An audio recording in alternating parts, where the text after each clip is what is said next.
You're watching Newsday TV. Thanks for joining us. I'm Ken Bufa. Authorities say the shooting that killed a 17-year-old in North Amityville was accidental. Police rushed to the home on Francine Avenue around 9 o'clock last night and found Robin Moscoso Hernandez of Bethpage had been shot in the chest. 20-year-old Brian Ventura Ramirez pleaded not guilty today to manslaughter and gun possession. Authorities say Ramirez thought there were no bullets in the gun when he pointed it at his friend and pulled the trigger. And a Virginia woman has been indicted in connection with a deadly hit-and-run in the Hamptons.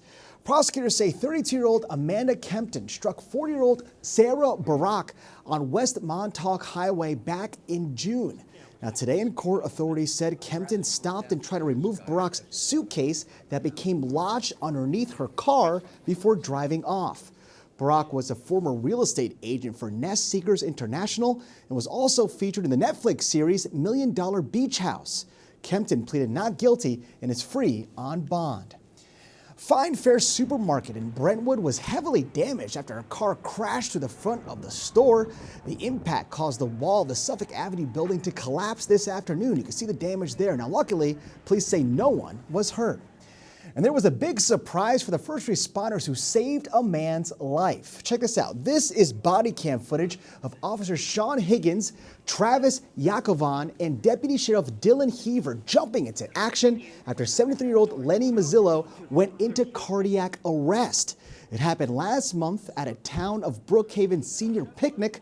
Now, the New York Jets were so impressed with their life-saving efforts, they invited the officers to be flag presenters at their First Responder Appreciation Game next month.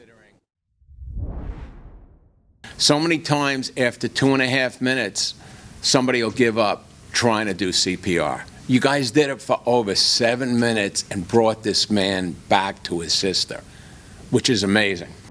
Now listen to this, the responders and their families will help hold the flag during the Jets home game on November 30th.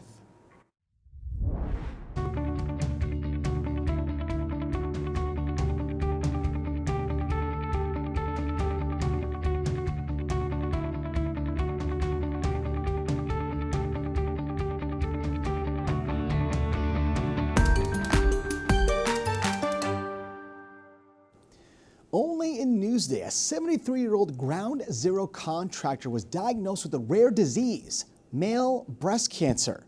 Sherry Einhorn shares his story.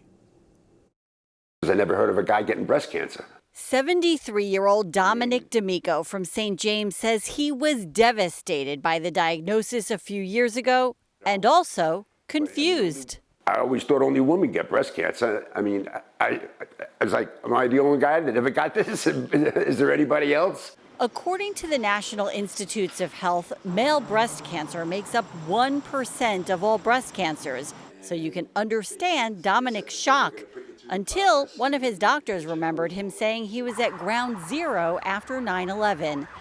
In 2001, Dominic was supervising a crew working underground to rebuild communications between City Hall and some of the surrounding companies. He says he was back and forth for several weeks.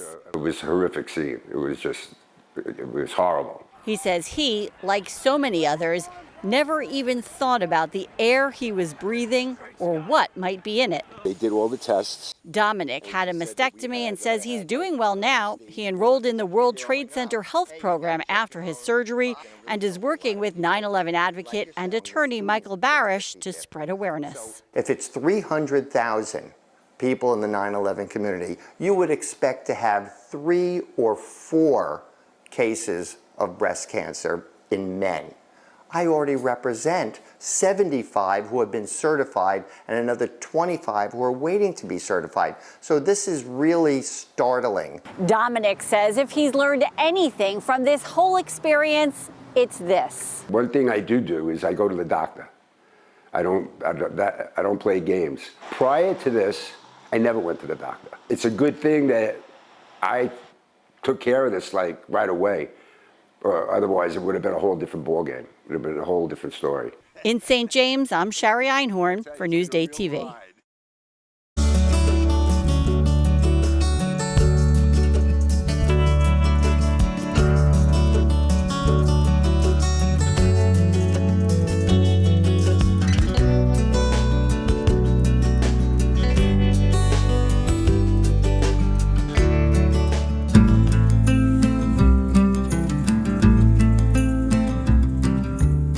Little did he know it at the time, but Matt Ketchum's 7th birthday would forever change his life. He asked his dad to take him fishing.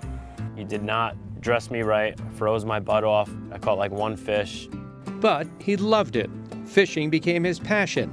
Matt worked on charter boats and later did commercial fishing. But because of the uncertainty of the industry, he turned to something else to make a living: oystering. That's how they're supposed to look. Matt was one of the winners of a lottery held by Suffolk County, which awarded 10-acre sites on Peconic Bay for people to pursue aquaculture. That's what you want to see.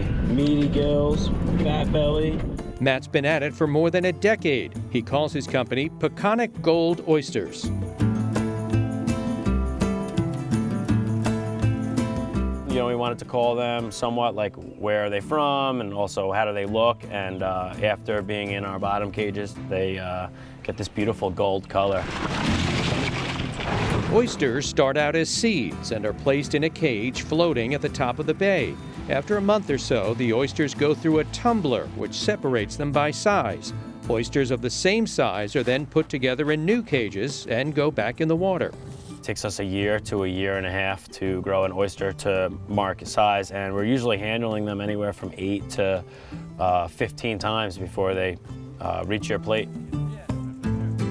And despite all the love and attention they get, a good portion of these oysters never make it to market. Anywhere from 50 to 60% is, I would say, pretty good survival on a batch of seed.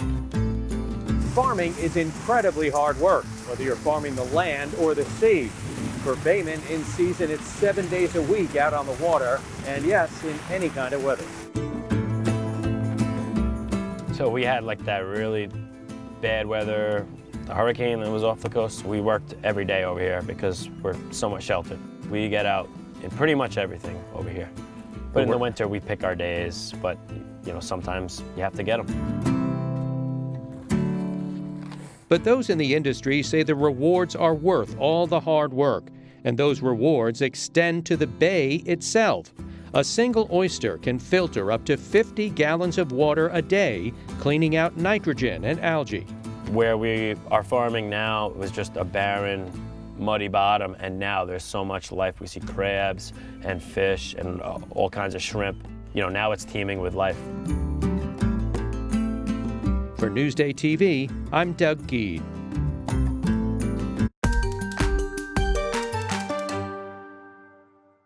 I do kind of consider myself the queen of thrifting, and today we're in Brooklyn, the mecca of thrift shops. Let's check them out.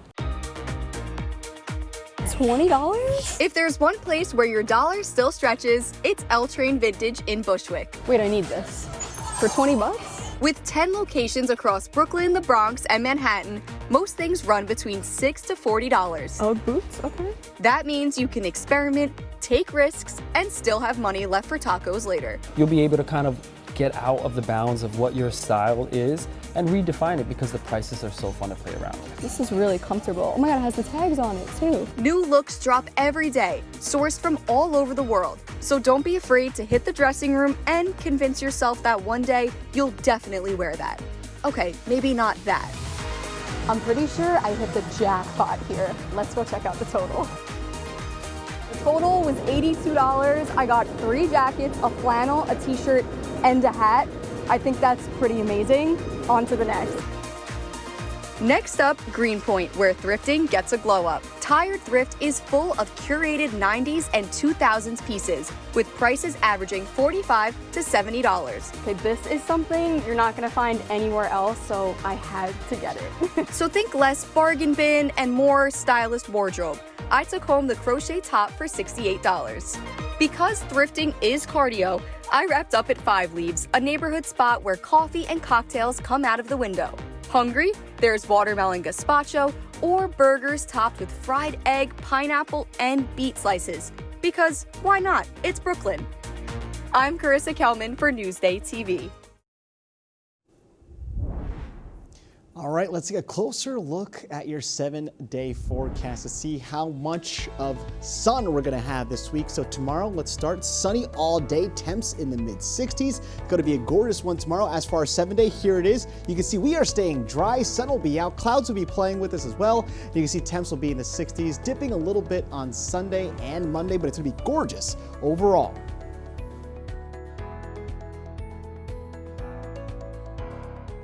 Long Island weather is brought to you by PTRC. Now for more on the stories you've seen here today, head over to Newsday.com. Click Get More below the Newsday TV video box. I'm Ken Buffa. More news coming up.